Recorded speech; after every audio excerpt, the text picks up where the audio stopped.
چلیے آج ایک ایسے ماخذ کو دیکھتے ہیں جو ایک بہت ہی بڑی تاریخی اور سیاسی کہانی سناتا ہے، لیکن ہاں ایک خاص نظر سے۔ تو یہ ساری کہانی شروع کہاں سے ہوتی ہے؟ یہ ماخذ ہمیں لے جاتا ہے 1400 سال پیچھے ایک بہت ہی طاقتور پیشین گوئی کی طرف، اور یہ صرف کوئی عام اقتباس نہیں ہے، بلکہ یہ وہ بنیاد ہے جس پر یہ ماخذ مسلم دنیا کی موجودہ حالت کے بارے میں اپنی پوری کی پوری کہانی کھڑی کرتا ہے۔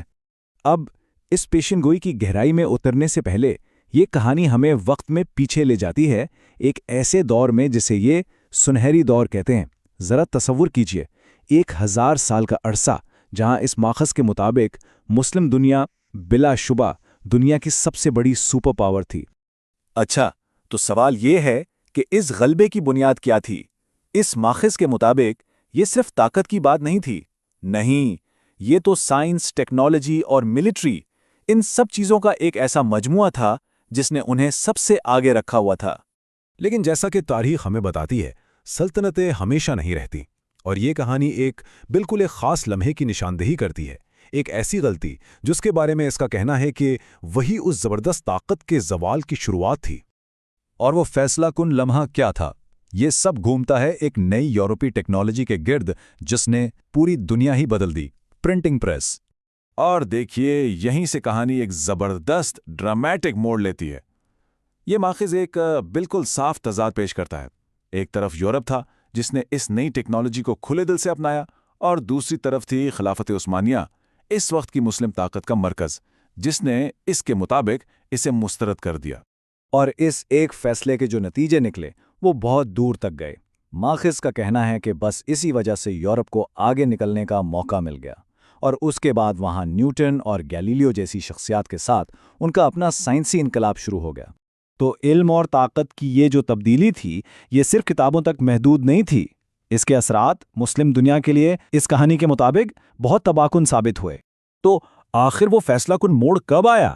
یہ کہانی اشارہ کرتی ہے پہلی جنگ عظیم کی طرف، ایک ایسا لمحہ جب پرانا نظام پوری طرح سے ختم ہو گیا۔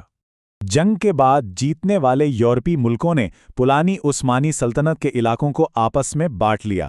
یہ ماخذ اس عمل کو کچھ اس طرح بیان کرتا ہے جیسے دعوت میں کھانے کی تقسیم۔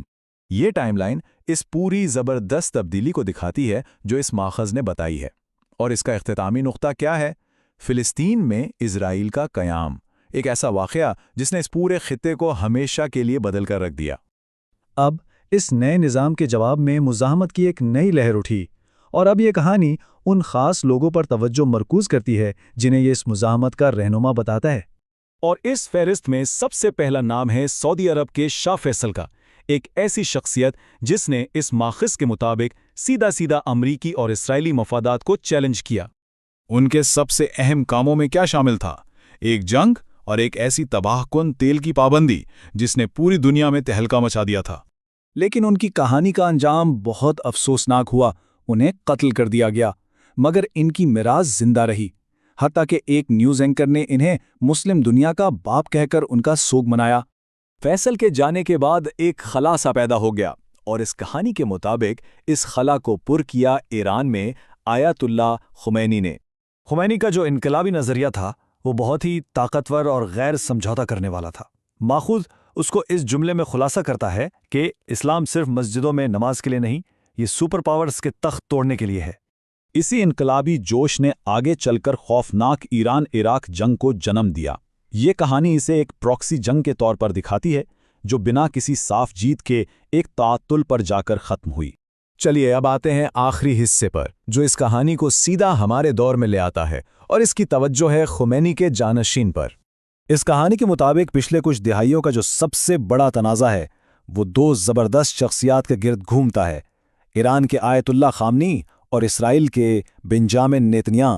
یہ ماخذ نیتن یاہو پر ایک مسلسل حکمت عملی کا الزام لگاتا ہے کہ وہ جوہری ہتھیاروں کے جھوٹے بہانے استعمال کر کے امریکہ کو اپنے دشمنوں پر حملہ کرنے کے لیے اکساتے ہیں۔